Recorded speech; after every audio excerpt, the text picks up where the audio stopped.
በአርሲ ሀገረ ስብከት አስኮ ወረዳ የቤተ ክርስቲያኗ ደውል ተመታ። ሃይማኖታችሁን አትልቀቁ። ችግረኞችን የሚሰማ ጆሮ ያለው ዳኛ ያስፈልጋል። እችን ሃይማኖት እንዳትለቋት። ጆሮ ያለው አስተዳዳሪ ያስፈልጋል። ነገር ግን ለሁሉ ዳኛ የሁሉ አምላክ ወደ ሆነው ወደ ልዑል እግዚአብሔር ወደ መድኃኔዓለም የምንጮኸው ጩኸትና ወደ ሰው የምንጮኸው ጩኸት ግን ሁለት አይነት ነው። ከአዲስ አበባ በስተደቡብ ምስራቅ አቅጣጫ በስምጥ ሸለቆ አዳማ አድርጎ 250 ኪሎ ሜትር ርቀት ላይ በቀድሞ አርባ ጉጉ አውራጃ በአርሲ ሀገረ ስብከት አስኮ ወረዳ በአንዲት ገጠራማ ስፍራ ላይ አንድ ቤተ ክርስቲያን ከ100 ዓመታት በፊት ተመስርቷል። የደብሩን ታሪክ ለመሰነድ በሚል ሐሳብ ከአዲስ አበባ የተነሳነው ሙያተኞች በደብሩ ያደገው መምህር ጌታሁን አስናቀ እየመራ በአስገራሚው ያሰኮ ቁልቁለት ላይ እየተጓዘን ከመዳረሻችን እየተቃረብን እንገኛለን። በጉዟችን ከ6 ኪሎ ሜትር ያልበለጠ ርቀት ላይ መኪና የማይገባው በመሆኑ አሁን ደግሞ የቀረጻ ዕቃዎቻችንን ይዘን ጉዟችንን በእግር ወደ ተዘጋጀልን ማረፊያ በማቅናት ላይ ነን።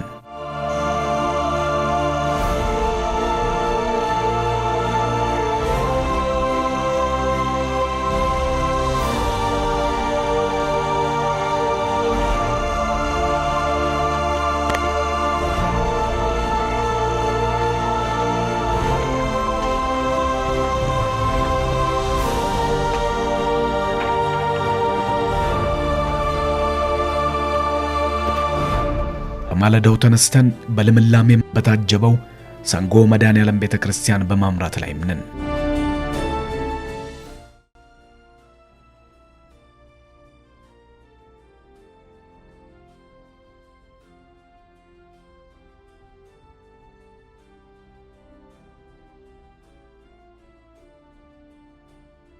አሁን ቤተክርስቲያኑ በርቀት እየተመለከተ ነው።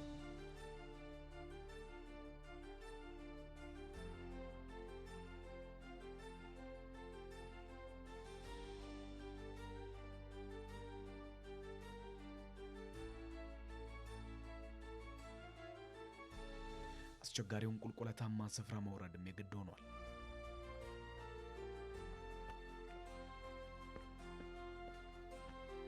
በዚህ አጋጣሚ የሰንጎ መድኃኔዓለም ቤተክርስቲያን ታሪክ ተናጋሪ የሆኑት አንድ አባትን አገኘን። ሲያዩን በፍጹም ትህትና ሰላምታ ሰጠው ዳግም እንደምንገናኝ ነግረውን ወደ ቤተክርስቲያን ቅጥር ግቢ ያቀናን። ይህ ደብር ሰንጎ መድኃኔዓለም ይባላል። ይህ ቤተክርስቲያን የምዕት ዓመት ታሪክ ባለቤት ነው። አመሰራረቱና አጥቢያ ቤተክርስቲያኑ ከምን ተነስቶ ምን ላይ እንደደረሰ የሚነግሩን የተለያዩ አባቶችንም አገኘን። ቄስ መኮንን ወልደ ማርያም የተባሉት አባት በማለዳው በሰንጎ መድኃኔዓለም አጥቢያ በርኬ በተባለ መንደር የማለዳ ጸሎታቸውን ሲያደርሱ አገኘናቸው። የሰንጎ መድኃኔዓለም ታሪኩም ከዚህ ይጀምራል አሉን። እዚህ ቦታ ላይ መጥቶ የገባው በ1917 ዓመተ ምህረት ነው። ግን ሲገባ በ1915 ዓመተ ምህረት እታች ነው የገባው። እታች ነው እንግዲህ ከአባቶች እንደተረዳሁት የኢያሱ መሬት ይባል ነበር። በዚያን ጊዜ ባለ መሬት እንትን ነበረ። ኢያሱ መሬት ላይ የሆነች ጥድ ዛፍ ነበረች። ከሷ ከበላዋ በኩል በመቃኙ አምጥተው ያስቀመጡት ክቡር ደጃዝማች ይገዙ ሀብቴ በመልካም ፈቃዳቸው እሳቸው ፈቅደው እዚህ አስተክለውታል። እዚህ እንዲመጣ ያስደረጉት ግን አቶ ገብረ ሕይወት በሻህ የሚባሉ ታላቅ አባት፣ በዛን ጊዜ ክርስቲያኑ ትንሽ ነው። እዛ ማዶ ነው። ይሄ የምትመለከቱት በሙሉ ደን ነው። ምንም ሰማይ አይታይም፣ ምንም አይታይም። እንደ ብትወረወር እዛው ላይ ተሰቅላ ነው የምትቀረው። ይህንንም ሐሳብ ሌላው የደብሩ ካህን ቄስ ደርቤ ጥላሁንም ይጋሩታል። በዚሁ ደብር ነው የተወለዱትም የኖሩትም እዚሁ ነው። ደብሩ አመጣጥ እንግዲህ እኛ ከኛ በፊት ነው የተተከለው። ከታሪክ እንዳገኘ ነው በ15 ዓመተ ምህረት አገሩን ረገጠው። ከዛ እታች 2 ቦታ አርፎ ነው እዚህ የመጣው። እዚህ በ17 ዓመተ ምህረት ጥቅምት 27 እዚህ ቦታ ገባ ነው ታሪኩን ያገኘ ነው። እኛ አልደረሰም በዛም ሰዓት። 1917 ዓመተ ምህረት መቃኞ የነበረው ቤተክርስቲያኑ 1924 ዓመተ ምህረት በአነስተኛ ሳር ቤት መሰራቱንም የሚገልጹት ቄስ መኮንን ወልደ ማርያም 1939 ደግሞ ትልቅ የሳር ቤተክርስቲያን በድጋሚ መሰራቱንም ይናገራል። ለኔ ክርስትና መቃኞውን አፍርሰው ቤተክርስቲያን ሰርተዋል። ግን መጠነኛ ቤተክርስቲያን ተሳር ነው የሚከደነው እንጂ ሌላ የለም። ያንን ሰርተው እዚያ ውስጥ ነው የኔ ክርስትና። ከዚህ በኋላ በ1939 ዓመተ ምህረት እንደገና ትልቅ ቤተክርስቲያን የሳር ክዳን ተሰራ። ያ የሳር ክዳን ቤተክርስቲያን ሲያገለግል ቆይቶ በ57 ዓመተ ምህረት የቆርቆሮ ክዳን ቤተክርስቲያን እንደገና ያፈርሶ ተሰራ። በ1957 ላይ ደግሞ በሳር የነበረው ቤተክርስቲያን በድቁና ያገለግሉበት እንደነበረ እኛ አባትም ያስታውሱታል። በድቁና ነበርኩበት ጊዜ ሳር ክዳን ነበረ። በሳር ክዳን ነበር። ከሳር ክዳን ወደ ቆርቆሮ ተለወጠ። ቆርቆሮ ከተለወጠ አሁን የሆነ ወደ ህንፃ ተመለሰ። 3ኛ ማለት በደብሩ የተጠናከረ አገልግሎትም ይደረግበታል። ከዙሪያው ሲጀመርም ያው ሰዓታት ይቆማል፣ ማለት ይቆማል።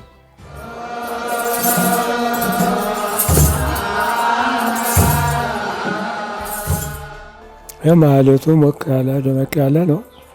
ምንጊዜም ታታሪ ነው። ካህኑ ለአገልግሎት ናፍቆት ያለው ነው። ምንጊዜም አገልግሎቱ አልተቋረጠም።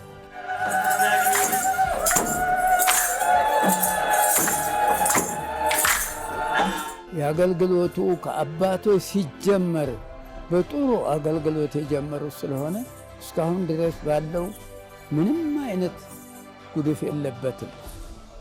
ህብረተሰቡ ያገለግላሉ። ሌሊት ሰዓታት ከሆነ ሌሊት ቆመው ነው። ይሄው እንደምታዩት በዚህ ወጣ ገባ እየሄዱ አገልግሎት አንድ ቀንም አይቋረጥም።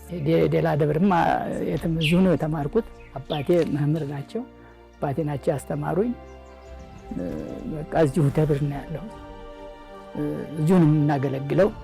ጥሩ አባቶች በእውነቱ ደብራችንን ተክለውታል። መጀመሪያ ይችን ደብር የተከላትን ነው የማመሰግነው። ምን አይነት ሰዎች እንደተከሉት በእውነት ደስ የሚያሰኝ ነው። በደብራችን ውስጥ አገልግሎቱ በጣም ደስ የሚያሰኝ ነው። በናፍቆት ነው የምንመጣው። ምን በደረሰ ብለን ነው ለአገልግሎት የምንመጣው። ከ40 ዓመታት በላይ አገልግሎ ከሳር ወደ ቆርቆሮ የተለወጠው ቤተክርስቲያን ሕዝበ ክርስቲያኑም ሲገለገልበት ቆይቶ በቤተክርስቲያኑ ውስጥ ከቅዳሴ መልስ በደብሩ የተሰባሰቡ አባቶች ይህንን ቤተክርስቲያን በአዲስ መልክ እንገንባ የሚል ሐሳብም ተነሳ።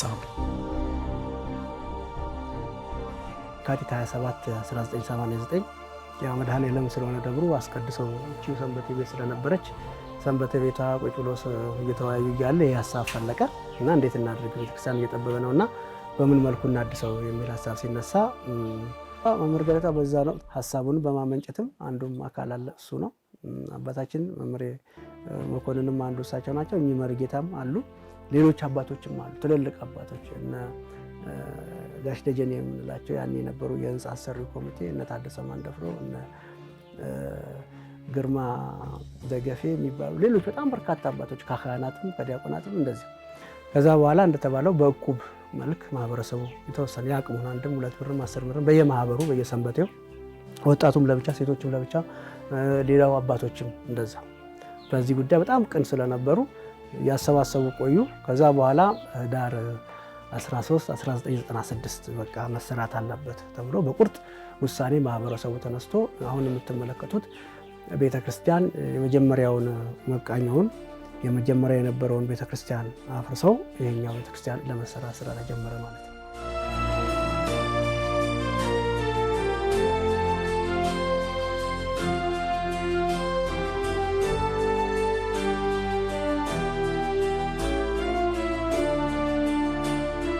በዚህ ደብር ላይ የስብከተ ወንጌል አገልግሎትን በማጠናከር ሕዝበ ክርስቲያኑ በእምነቱ እንዲጠነክር ሚና ከነበራቸው ሰዎች መካከል መምህር ገለታው ደምሴ የሰንጎ ምድር ሰው አይረሳውም።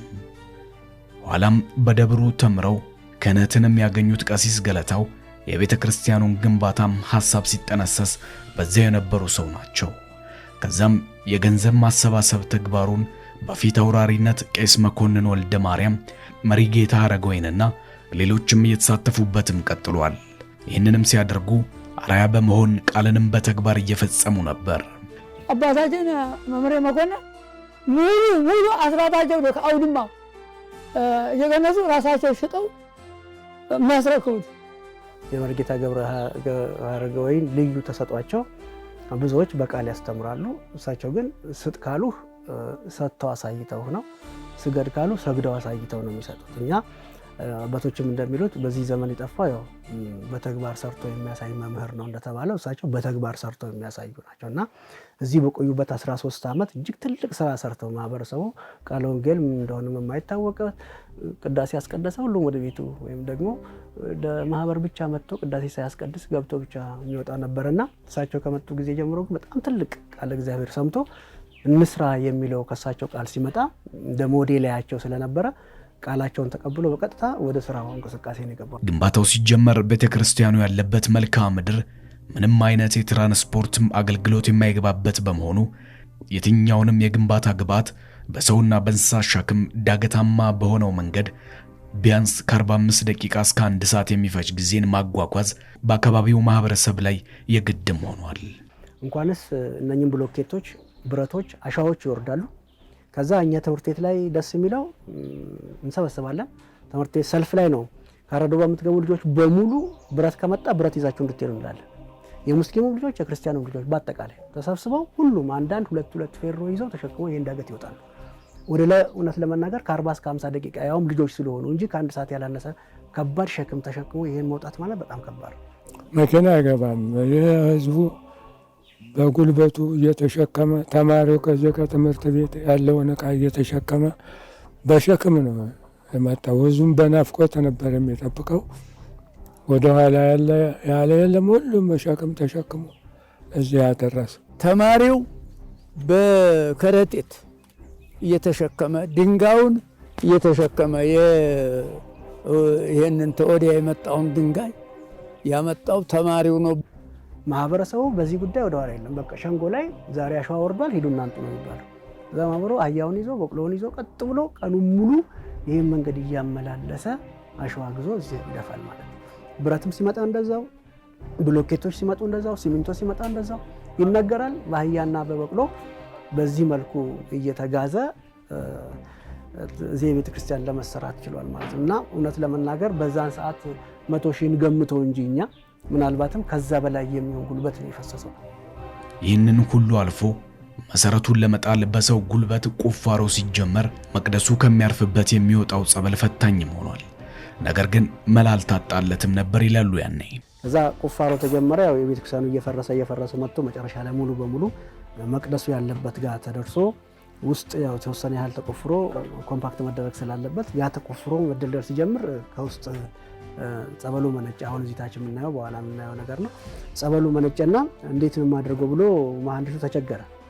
ምክንያቱም ይሄ ነገር ድንገት የሚሰፋ ከሆነ ቤዙን በሙሉ ያናጋብኛል ብሎ በተቻለ መጠን ለመጠቅጠቅ ሞከረ። ይጠቀጠቃል፣ ተመልሶ ያመነጫል፣ አሁንም ይጠቀጠቃል። ከዛ በብዙ ጥቅጣቆ ነው በጣም ብዙ ጉልበት ፈጅቶ ተጠቅጥቆ እንደምንም ውሃው ረግቶ እዛው ያለው ጸበል አሁን የሚወርደው ከዛው ውስጥ ለውስጥ ሄዶ የሚወጣ ነው ማለት ነው። የዛሬው ሰንጎ መድኃኔዓለም ሕንፃ ቤተ ክርስቲያን ሲሰራ በአካባቢው ያሉ የእስልምና እምነት ተከታዮችም ከክርስቲያን ወንድሞቻቸው ጎን አብረውም ቆመዋል። እውነት ለመናገር የክርስቲያኑ ማህበረሰብ በቁብና በእንትን ይገናኛል፣ በሸንጎ ይገናኛል።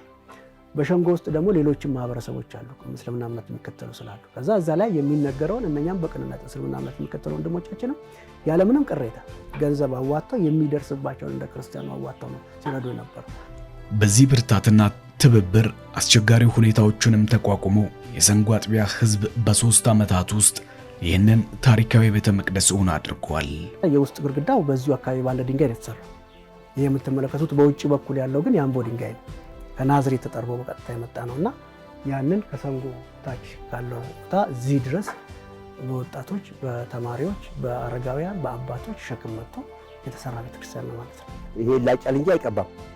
ይህ ቤተክርስቲያን በ3 ዓመት ውስጥ ሲመረቅ ለኛም አዲስ ነበር፣ ለኛም ድንገተኛ ነበር። የግለሰብ ቤት እንኳን በ3 ዓመት አልቀም። ህዳር 13 96 ተጀመረ። ጥቅምት 27 1999 ተመረቀ ማለት ነው እና ዛሬ 16 ዓመቱ ነው ቤተክርስቲያን ማለት ነው። እና ማህበረሰቡ በዚህ አገልግሎቱ ግን በ3 ዓመት እውነት ለመናገር ይሄን የሚያክል ቤተክርስቲያን መስራት ይከብዳል፣ ያውም ለገጠር።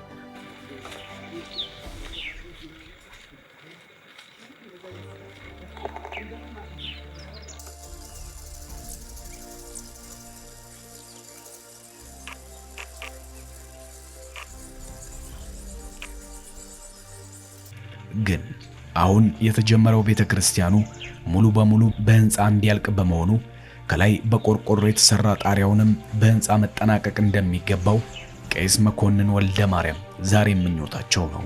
ቤተክርስቲያኑ አሁንም ቢሆን ኖሮ ስራው አላለቀ። ስለዚህ እንደኔ ቢሆን እንደኔ ይሄን ሁልጊዜም ለአንዳንድም ለማገኘውም ሰው ሁሉ እየነገርኩ ነው። ስራው በህንፃው ቢያልቅ መሰረቱ አለ ተሰርቶ ጣራ የለም። ጣራው ችግር አለበት። ያ ወደፊት ምናልባት የእግዚአብሔር ፈቃድ ሆኖ እንደውም እድሜ እያለ ቢሆንልኝ ብዬ እመኛለሁ።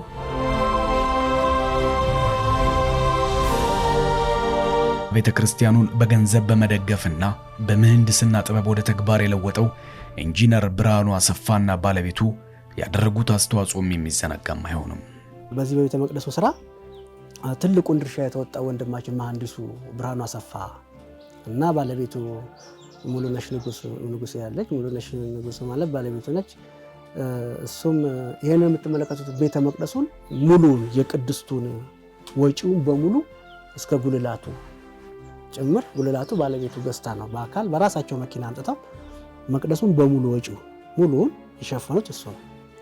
እዚሁ ጉልበት ስራ ይሰራል፣ ራሱ ያሰራል፣ መልሶ የመቅደሱ ሙሉውን ወጪ ሰርቶ በአግባቡ ያስረከበው ወንድምና ትልቅ ድርሻ የተወጣ ለዚህ ቤተክርስቲያን እድገት ትልቅ አስተዋጽኦ ያደረገ ወንድማችን ነው።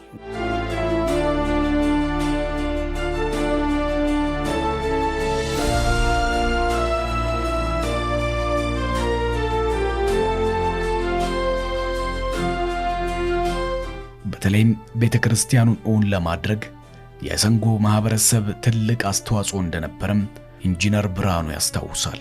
ስራውን በመንሰራበት ሰዓት አንዳንድ የገጠሙን ነገሮች አሉ። በጣም የሚያስደስቱ ደስ የሚያሰኙ ህዝቡ ቤተክርስቲያኑን ለመስራት ያለው ነገር በጣም ከፍተኛ ነበር። የሚገርመው የአካባቢው ህብረተሰብ በሃይማኖቱ በጣም ዲፕሊ ውስጥ የገባ እምነት ነው ያለው። እኛንም በቃ ለማነሳሳት ስራውን በአስቸኳይ እንድንጨርስ ያደረገን የማህበረሰቡ ያለው መንፈሳዊ ጥልቅ ከውስጥ ስለነበረ እኛም በአጭር ጊዜ ውስጥ ቤተክርስቲያኑን እንድንሰራ አድርጎናል። ልጆቹ፣ ህፃናቶቹ፣ ተማሪዎቹ እንኳን ሳይቀር በጣም ብዙ ዋጋ የከፈሉ ናቸው።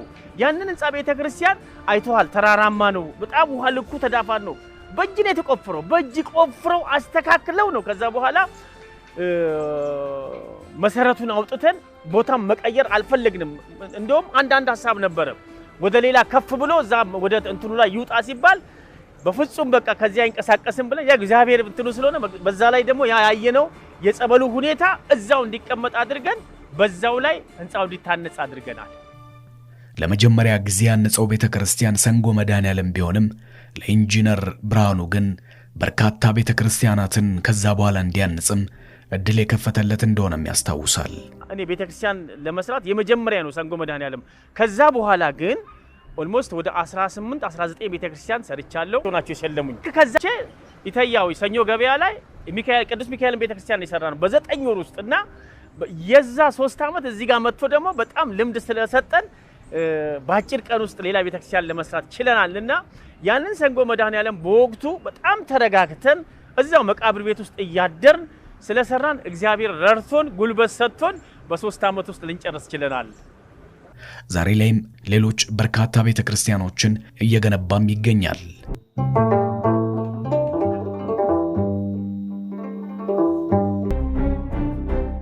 መሪጌታ አረጋወይን ለሰንጎ መድኃኔዓለም ያላቸውን ሁሉ የሰጡ ምስጉን አገልጋይም ናቸው። ለቤተክርስቲያኑም የነበራቸውን መሬትንም ለግሰዋል።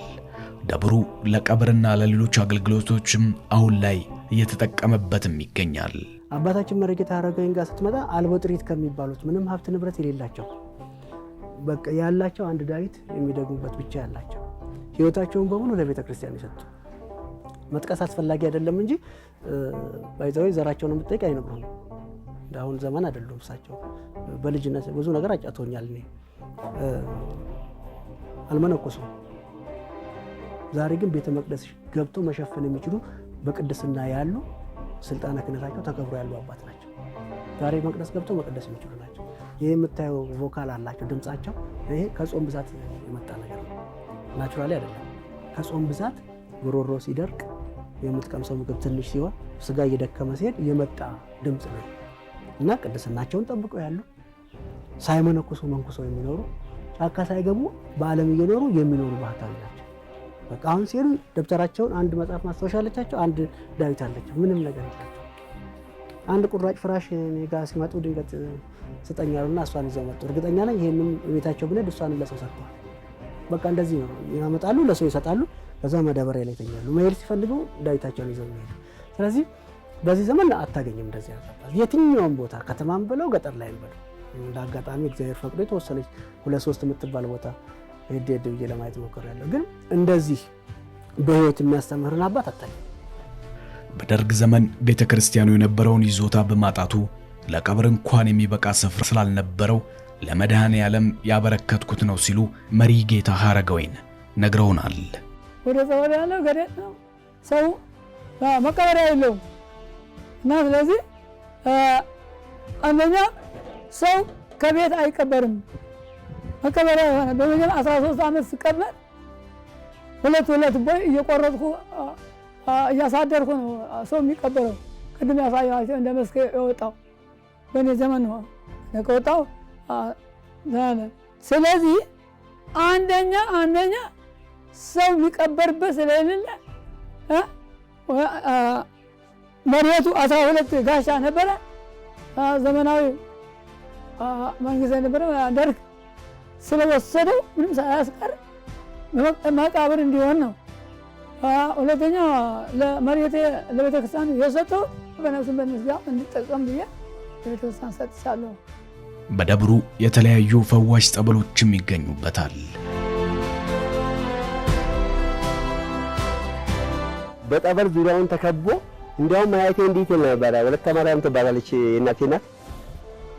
በምናወቀበት በበሽታው ጸባይ ቤቱን ካፋፉ ላይ ጸበሉን ከስሩ ቤቱን ካፋፉ ላይ ያሪ ትዘምር ነበር አያቴ በዛን ዘመን። በርካቶችም ከመንፈስና ከስጋ ህመም እየዳኑበትም ነው። ከኔ ጋር የሚሰራ ከዚህ ከአዳማ የሄደ ልጅ በሚገርም ሁኔታ ጸበል በጀሪካን ይዞ መጥቶ 7 ዓመት አልጋ ላይ የተኛች ልጅ ብድግ ብላለታለች። ይሄም ተአምር እዛ ተናግሯል ለምእመኑና ሰው ያላወቀው ትልቅ ድህነት ያለበት። እኔ በጀሪካን ይዤ አዲስ አበባ አንዲት ትልቅ ሰው ነችና ከአስም በሽታ ሙሉ ለሙሉ ተፈወሰችው። ያንን አይቶ ሌሎች ደግሞ ቤት መተው እዛ ሰንጎ መድኃኔዓለም አንድ ሕፃን ነበረች፣ እሷም መታ በጸበሉ ተጸብላ ድና ተመልሳ መታለችና እጅግ በጣም ተአምር የሚያሳይ ጸበል ስለነበረ በጣም እስከ ቅርብ ጊዜ ድረስ ሁሉ እኛም እንሄድ ነበር።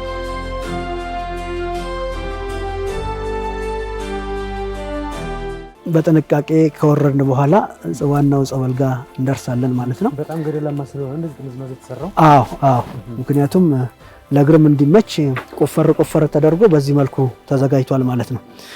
ሲወርድና ሲወጣ እንዳይቸገር ተብሎ የተዘጋጀ መንገድ ነው ማለት ነው። እና ያስፈራል። በእርግጥ ያስፈራል። ነገር ግን ብዙ ጊዜ የተለመደ መንገድ ስለሆነ ማህበረሰቡ በጥንቃቄ ስለሚጓዝ ችግር የለበትም። ከዛ አሁን ደርሰናል። ያው ከዚህ ወርታች ቁልቁለትም ስንመለከት ጸበሉን ማየት እንችላለን ማለት ነው።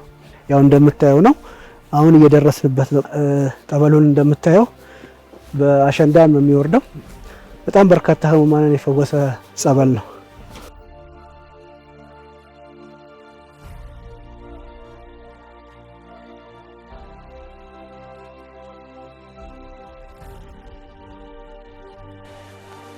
እንግዲህ ወደ ሁለተኛው ጸበል የአማኑኤል ጸበል እየሄድን ነው።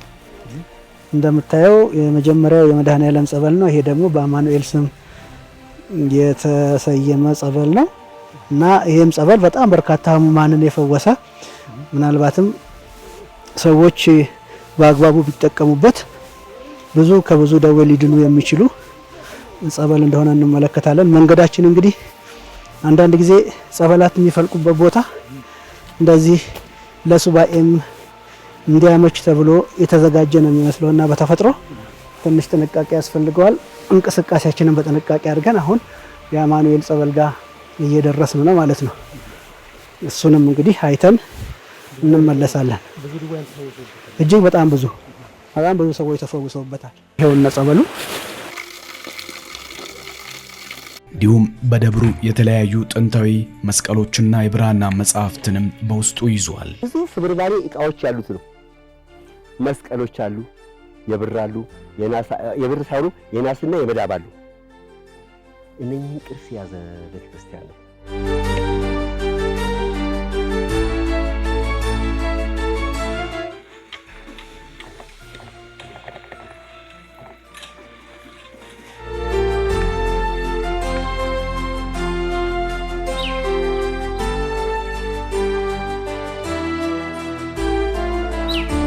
በሰንጎ መድኃኔዓለም ያለውን የቤተ ክርስቲያን አገልግሎት አሁንም ማጠናክሮ ለማስቀጠል በደብሩ የተለያዩ ስራዎችም የተሰሩ ይገኛሉ።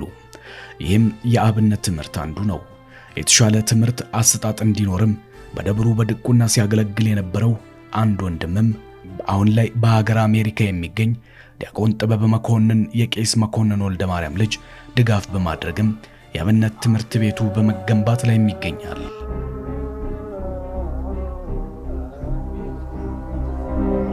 በደብሩ በርካታ ካህናትና ዲያቆናት የነበሩበት፣ ለዚህም መሪጌታ አረጋዊንና መነኩሴው አባ ተክለ ማርያም ትልቅ አስተዋጽኦ እንደነበራቸው ብዙዎችም ያስታውሱታል። በተለይም በ1990ዎቹ የነበረው የአገልጋይ ካህናትና ዲያቆናት ቁጥር እጅጉን የበዙ የነበረ ቢሆንም ቀስ እያለ እየተመናመነም ነበር። ይህም የአብነት ትምህርት መምህራን በደብሩ አለመኖሩና የተለያዩ አድባራት መመስረታቸው ካህናት ወደሚቀርቧቸው ደብሮች መቀላቀላቸው ከምክንያቶቹ መካከልም አንዱ ነበር። አሁን ላይ ችግሩን ለመፍታት እየተደረገ ያለው ጥረት ፍሬ እያፈራም ይገኛል። በደብሩ በመሪጌታነት እያገለገሉ የሚገኙት የቅዳሴ መምህሩ መሪጌታ ኢሳያስ ደርቤ፣ የቄስ ደርቤ ጥላሁን ልጅ የአካባቢውን ወጣቶችን በማሰባሰብ የአብነት ትምህርቱን እንዲጠናከር ተተኪ በማፍራት ላይም ናቸው።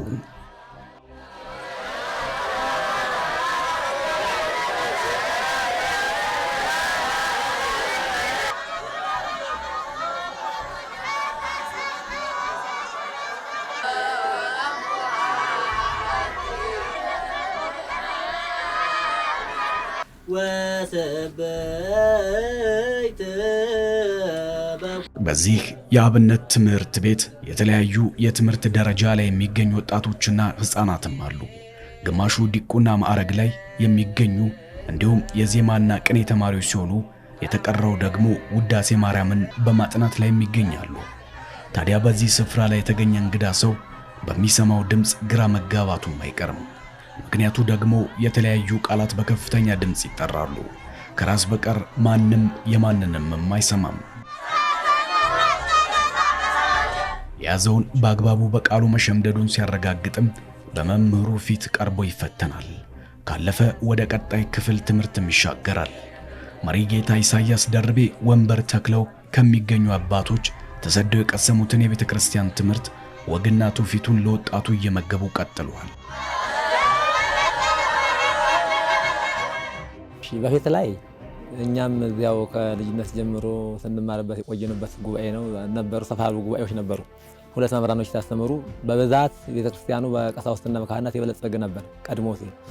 ከዛ እነዚያ መምህራኖች እንትን ካሉ በኋላ ቀጣዮች መምህራኖች ያለመቆየትም ስለነበራቸው እየተዳከመ ላሽቆ እንኳን እንትን ውስጣዊ አገልግሎት ቀርቶ ውጫዊ አገልግሎት እንኳን አንዳንድ ነገሮች ተጓድለው ነበሩ።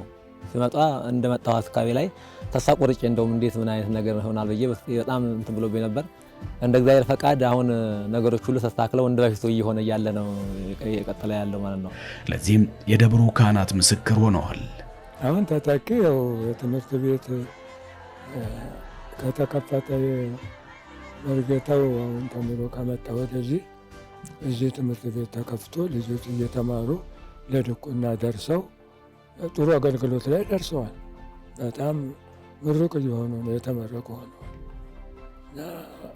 አገልግሎቱ ሰፊ ነው። አሁንም ያው በእናንተ አማካኝነት ትምህርት ቤቱም እየተሰራ ነው ያለው። እስካሁንም አላረፉም፣ እየተማሩ ነው። እስካሁን ድረስ ዲያቆኖች አሉ። ቅስና አልደረሱም እንጂ በድቁና ሞልተዋል አገልግሎት አሉ። አሁን መምህራችን ጥሩ ልጆች እያወጣልን ነው። ደብሩ ላይ ህዝባችንን ነገርናቸው። ባካችሁ አንዳንድ ልጆች ባካችሁ ተው፣ እኛ እንወድቃለን፣ እኛ እኮ እያረጀን ነው እና ተተኪ የለም በማለት ህዝቡም እግዚአብሔር ይስጣቸው በጥሩ ሁኔታ አሁን የላቁ ልጆች ነው የወጡልን። በእውነቱ ደስ እያለን ነው። አሁንም ቢሆን በደብሩ የተደራጀው የአብነት ትምህርት የበለጠ እንዲጠናከር ሁሉም የበኩሉን ሊያደርግም ያስፈልጋል። ያልተሟሉ ነገሮች ቢሟሉ የተሻለ ያደርገዋልም ይላሉ። ቤቱ አሁንም ብቁ አገልግሎት ሰጥቷል የምንለው ነገር አይደለም፣ ያው ከሞላ ጎደል ነው እንጂ። ስለዚህ ቢመረግ እንደው ከምንም በላይ ተመረጠ ይሆናል። ሌላውን ነገር እንኳን እነሱ ያው ልጆቹ እንዳለ ባላቸው አቅም አርከፍክፈው ምንም መጠቀም ይችሉ ነበር። የውስጡን ነገር ግን ከብርድ መከላከል አልቻሉም። ሁለተኛ እንምረግ ቢሉም ከአቅም ጋር የሚሄድ ነገር አይደለም። የተጠናከረ የቤተ ክርስቲያን አገልግሎት እንዲኖርና ብቁ ዕውቀት ያለው ምእመን ለማፍራት የአብነት ትምህርት ሚናው ከፍተኛ ነው። በአሁኑ ሰዓት እዚህ ያሉ መሪጌታ የቤተ ክርስቲያን አስተዳዳሪ በዓለማዊ የኔ ተማሪ ነበሩ፣ በመንፈሳዊ ደግሞ የመሪጌታ አረጋዊ ተማሪ ነበሩ። አሁን በአሁኑ ሰዓት የሚያገለግሉ ወጣቶቹ ዲያቆናትም ካህናትም የኚህ አባት ተማሪዎች ናቸው። ልክ እንደዛው እሳቸው በተኩት መሰረት ቁጭ ብሎ የሚያስተምር መምህር ከሌለ የሚማር ተማሪ ከሌለ ቤተክርስቲያን ነገ የለችም በእርግጠኝነት። ምክንያቱም እንዲሁ ምናልባት ለመቀበሪያ ከምታገለግል በስተቀር አገልግሎት ቤተክርስቲያን ደግሞ መሰረታዊ አገልግሎቷ ሰማያዊ ዋጋ ማስገኘት ነው። ሰማያዊን በር የምትከፍተው የምናደርጋ ነው። ያው ስጋዬን ብሉ ደሜን ጠጡ ብሎ የተናገረውን አማናዊ ቃል ለመፈጸም የሚፈተትበትን ቤት ማዘጋጀት። ቤቱ ከተዘጋጀ በኋላ ግን የሚፈትተው አካል ካህን ያስፈልጋል። ግብሩን አብሮ የሚከውነው ዲያቆን ያስፈልጋል። አብሮ የሚሳተፈው ምእመንም አብሮ ያስፈልጋል። ስለዚህ ክርስትና የገባው ሃይማኖቱን የሚያውቅ ውስጥ ማገልገል የሚችል ዲያቆን፣ ስጋው ደግሞ ማቀበል የሚችል ካህን ይሄ ግድ። ስለዚህ ይሄ መጣ ደግሞ አብነት ትምህርት። የአብነት ትምህርት ብቁ ሆኖ እስከ መሪጌታነት ለመማር ከቤተሰብ ተለይቶ መሰደድ ብዙ ውጣ ውረድንም ማለፍ ግድ ይላል። ዛሬ ላይ በዘንጎ መድኃኔዓለም ይህ ችግር ተቀርፏል። ይህም የቅዳሴ መምህሩ የመሪጌታ ኢሳያስ ደርቤ ታሪክ ወጣቶችም ጠንክረው እንዲማሩ ምክንያትም ሆኗቸዋል። ለአብነት ትምህርት ብዙ ዋጋ ከፍዬበታለሁ። ብዙ እንግልትም ነበር እና ያንን ያወስክ ሁሌ ያን ነገር እየናልኳቸው እነዚህ አሁን ያንም ለካ አለ ኖሯል ለካ እና እኛማ በተደላደለ ነገር ላይ ያለን ይሄን መማር እንዴት ያተናል የሚል ነገር ተነሳሽነት እየጨመሩ ነው ያሉት። እየተገነባ ያለው የአብነት ትምህርት ቤት መማሪያ ተማሪዎች የበለጠ እንዲበረታቱ ከአስቸጋሪ ሁኔታዎች እንዲላቀቁ ምክንያት ስለመሆኑ ይናገራሉ። መፈፋፈግ ነበር። በጎጆ ላይ ያሉ በጎጆ ውስጥ ሾልኮ መውደቅ አለ። ሲንጠለጠሉ በግጭት ሰዓትም ላይ ከዛ ላይ ከጎጆ ላይ መውደቅ ነገር ነበር። ያ ሁሉ ቀርቶ ያው ዛሬ ተሰጥ ያለው ውስጥ ከፍቶ ገብቶ መውጣት መግባት ነው የሆነው። ስለዚህ ያ ችግር ቀሏል።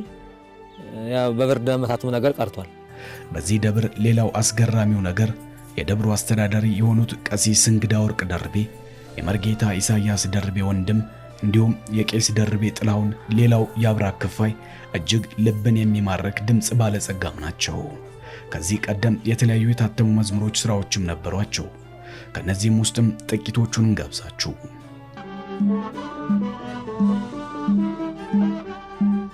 የድነቴ አርማ ልዩ ምልክቴ የወይኗ ዘለላ ድንግል እመቤቴ እጠግባለሁ ባንቺ ባልበላም እናቴ እሮጣለሁ ባንቺ ባልጠጣም እናቴ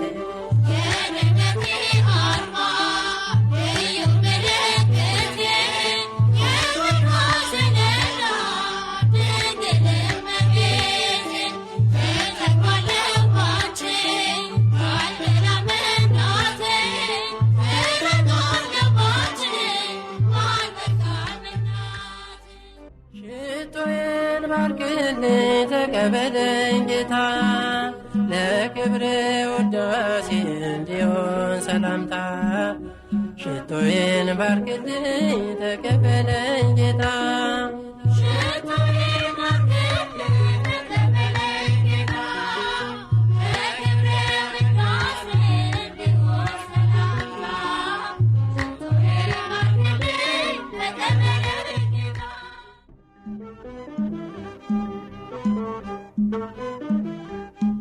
ሐዘኔን ረሳሁኝ ሐዘኔን ረሳሁኝ ሐዘኔን ረሳሁኝ ሐዘኔን ረሳሁኝ ድንግል እናቴን አንቺን አየሁኝ ሐዘኔን እኔ ባንቺ ረሳሁኝ።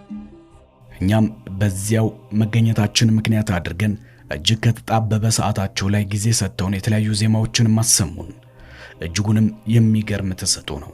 መድኃኔዓለም ክርስቶስ በቀራንዮ ስቁል መድኃኔዓለም ክርስቶስ በቀራንዮ ስቁል በለኒ ማርኩከ በለኒ ማርኩከ በእንተ ማርያም ድንግል እስመ ኄር አልቦ እንበሌከ ቃል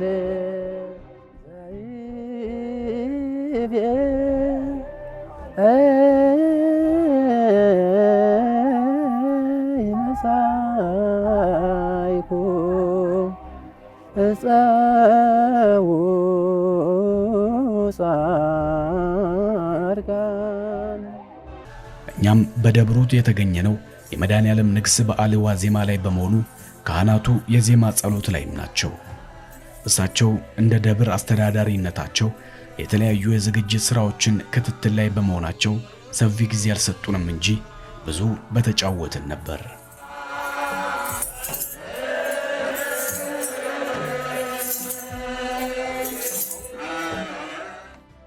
እኛም የሰንጎ መድኃኔዓለም ቤተክርስቲያን ታሪክን ለመሰነድ በደብሩ በተገኘንበት ዕለት ጥቅምት መድኃኔዓለም በዋዜማው ነበር። የደብሩ አስተዳደር ሰበካ ጉባኤ ከአዲስ አበባ እንደመጣን አስቀድሞ ግምቱ አልነበራቸውም። ቀኑን ሙሉ በስራ ላይ ያሳለፍነውን ድካም የሚያስረሳ የራት ግብዣ እንዲሁም የተትረፈረፈ ማዕድ አቀረቡልን። ወትሮም ቢሆን የገጠር ሰው እንግዳውን እንደ አብርሃም ነው የሚያከብረው። እኛም በዛው በደብሩ በአንድ ስፍራ በተመቻቸልን ማረፊያ ጎናችንን አሳርፈን ትንሽ ከቆየም በኋላ ሌሊቱን ያደመቀውን ማህሌት ለመታዘብ ወደ መቅደሱ አመራን።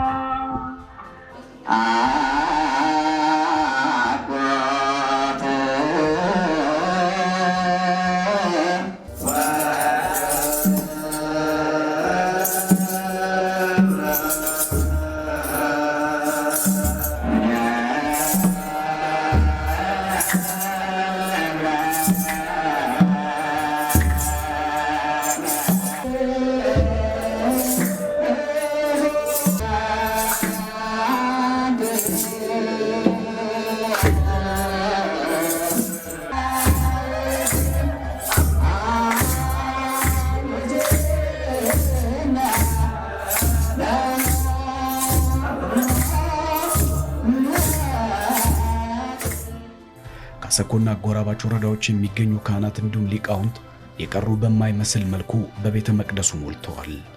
ቅኔውንም ይገኛሉ፣ ወረብና ምስጋናም ያቀርባሉ። እኛም ትዕይንቱን በካሜራችን ለማስቀረት ጥረታችንን ቀጥለናል። እንዲህ እያለ የሌሊቱ ሥርዓት ተጠናቆ ሥርዓተ ቅዳሴ መጀመሩን የሚያበስረው የቤተ ክርስቲያኗ ደውል ተመታ።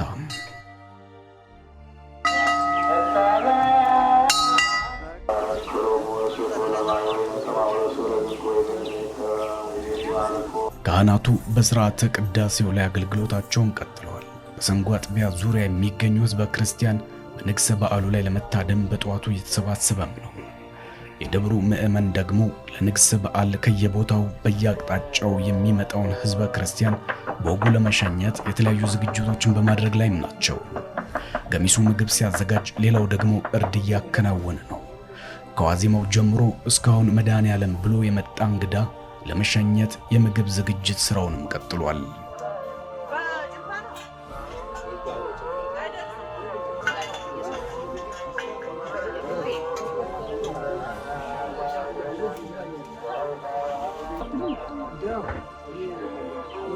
በመዓሉ የሚመጣው ህዝቡ አዋጥቶ በህብረተሰቡ አንድ ሰንጋ አርደናል። ደግሞ አሁን ስለት የመጡ 3 ከብቶች አርደናል።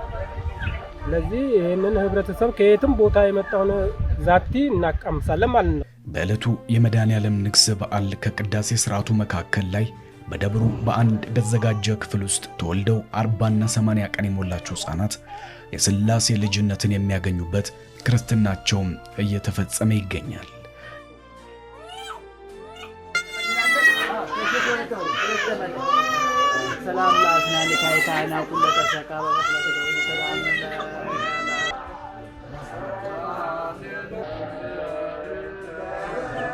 በሰንጎ መድኃኔዓለም ውጥናቸው እንዲሳካ ስለት የገቡ ምዕመናን የተለያዩ ለእርድ የሚሆኑ በሬና በግ እንዲሁም ፍየል የመሳሰሉን በደጅ ለንግሥ በዓል አርዳለው እያሉ እንደሚፈጽሙትም ሰምተናል።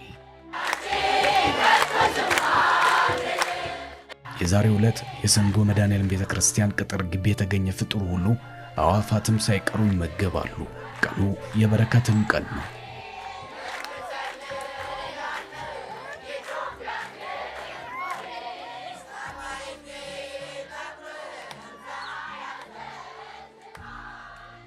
አሁን በርካታ ምዕመን ተሰባስቦ ታቦቱ ከመንበሩ ወጥቶ ንግሥ በዓሉ እየተከበረም ነው።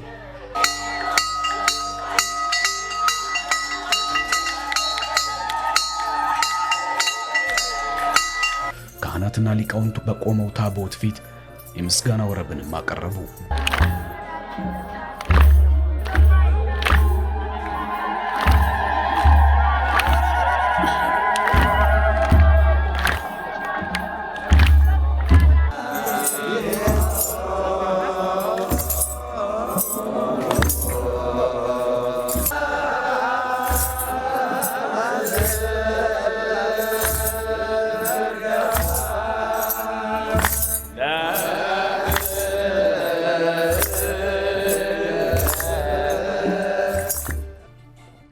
ይህ እጅግ ደስ የሚያሰኝ መንፈሳዊ ዜማ የቤተ ክርስቲያን አንዱ ሥርዓትም ነው።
በዙሪያው የታደመው ምዕመን ታቦቱ በቆመበት ስፍራ ላይ በመነሳቱ ታቦቱ የቆመበት የነበረውን ለምለም ሳር ለማግኘት የሚያደርጉትን እንቅስቃሴ እንድንመለከት አድርጎናል። ይህም ታቦቱ በቆመበት የተጎዘጎዘው ለምለም ሳር የበረከትና የድህነት ምክንያት እንደሆነም ምዕመኑ በንጹህ ልቡ ያምነዋል። ስለዚህም እንደምንም ብሎ የድርሻውን ለማግኘት የሚደረግ ጥረትም የበረታ ነው። በዚህ መሃል የመድኃኔዓለም ታቦት የቆመበትን ለምለም ሳር የያዘው ይህ ሕፃን እጅጉን መደሰቱን የፊቱ ገጽታ ምስክር ነው። ምንድነው ግን ለመድኃኒት ይወጣል ታቦት የቆመበት ነው እና ደስ ብሏል። ተሻምተን ያገኘው አሁን ታቦቱ ከቆመበት ተነስቶ ወደ አውደ ምሕረቱ እየተጓዘ ነው። በአውደ ምሕረቱ ታቦቱ ቆሞ ምዕመኑ ዕለቱን የተመለከተ ወንጌል በመምህር ነጋልታ ያጠር ብሎም ቀረበ። አይንተ እግዚአብሔር አበው ካህናት፣ ወንድሞች ዲያቆናት፣ አምላከ ቅዱሳን እግዚአብሔር ረጅም ዕድሜ ሰጥቷችሁ የሽበት ዘውድ የደፋችሁ አባቶች፣ እናቶች፣ ወጣቶችና ሕፃናት በእግዚአብሔር ፍጹም ሰላም እንደምን ከረማችሁ?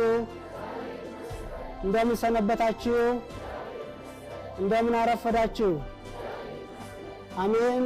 አያልቅበትምና መድኃኔዓለም ክርስቶስ ዕድሜ ለንስሐ ሰጥቶ ከያለንበት ሰብስቦ በዚች በዛሬቱ ዕለት በረከቱን እንድናገኝ በቤቱ የሰበሰበን የቅዱሳን አባቶቻችን አምላክ መድኃኔዓለም ክርስቶስ ክብርና ምስጋና ለስም አጠራሩ ይሁን።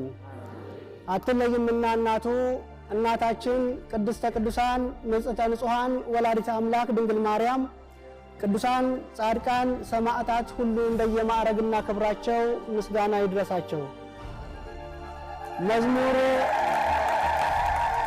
መዝሙር 34 ቁጥር 6 ይህ ችግረኛ ጮኸ፣ እግዚአብሔርም ሰማው፣ ከመከራውም ያድነዋል።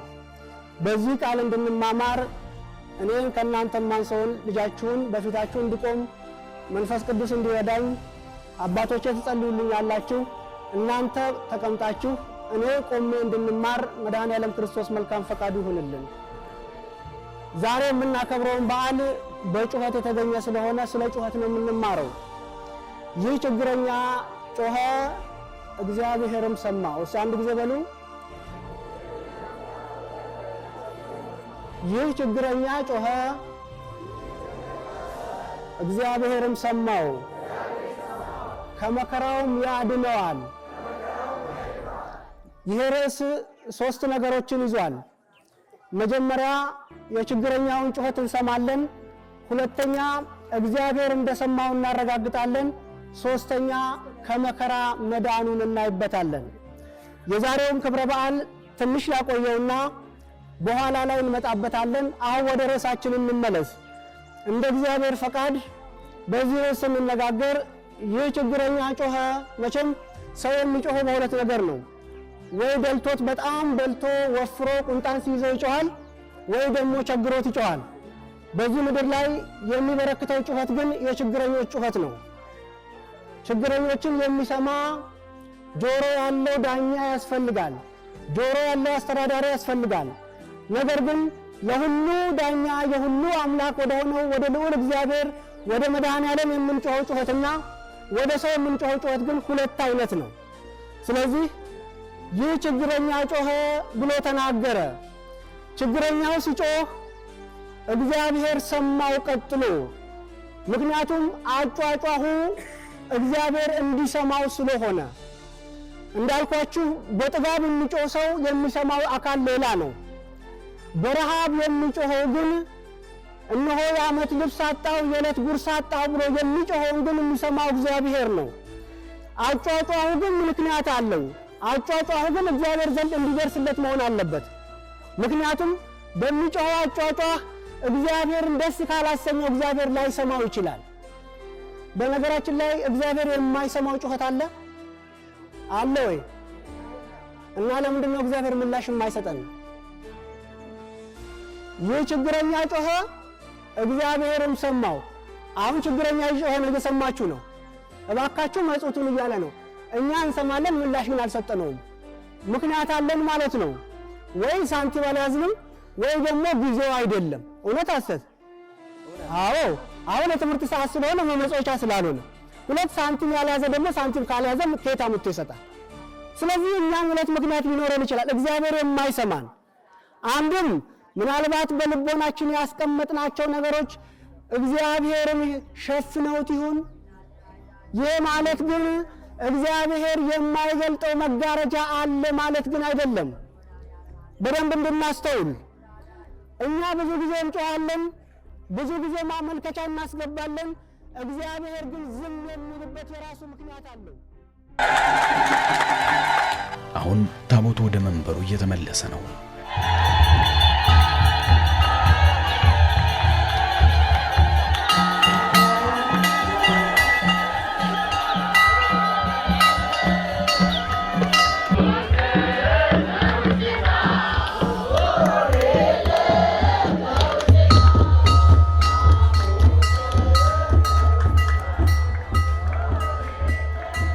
አሁን ታቦቱ ወደ መንበሩ እየተመለሰ ነው። የሰንጎ መድኃኔዓለም የንግስ በዓል በዚህ መልኩ ተጠናቋል። ለዓመቱ በሰላም አድርሰን ከቁጥር አታጉድለን የሚለው የሀገሬው ሰው ወደ የመጣበትም ተመለሰ። እኛም በዚህ ታሪካዊ ስፍራ ያደረግነውን ቆይታ አጠናቀን በዚያው ያፈራናቸውን ቤተሰቦች አመስግነን በመስኩ ያፈራውን እሸት በልተን ማስታወሻ ፎቶ ተነስተን ሌላ ጊዜ ተመልሰን እንደምንገናኝም ቃል ገብተን ወደ አዲስ አበባም በሰላም ተመለስን።